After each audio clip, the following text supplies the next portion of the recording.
Ayu Ting Ting ngaku malu gegara dapat penghargaan ini. Akhir-akhir ini Ayu Ting Ting lebih banyak menggeluti dunia komedi ketimbang penyanyi dangdut. Bahkan, Ayu Ting Ting baru-baru ini diganjar penghargaan komedian selebriti terfavorit dalam ajang Comedy Award 2022. Meski begitu, Putri Aya Ozak itu malah mengaku malu dan merasa belum pantas dapat penghargaan tersebut. Keadaan itu diungkapkan Ayu Ting Ting kepada Kiki Saputri.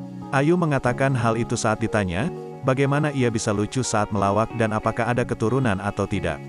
Ayu Ting Ting yang juga tergabung dalam Lapor Pak justru merasa belum bisa melucu seperti komedian.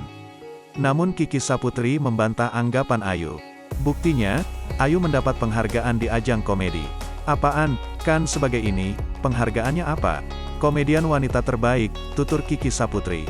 Ya Allah, kamu kan juga sudah dapat. Sampai malu kaye, Bu Ayu dapat begituan.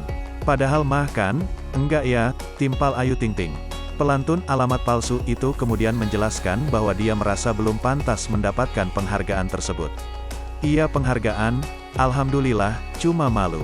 Maksudnya, belum saatnya gitu, belum lucu-lucu banget, ungkap Ayu Ting Ting.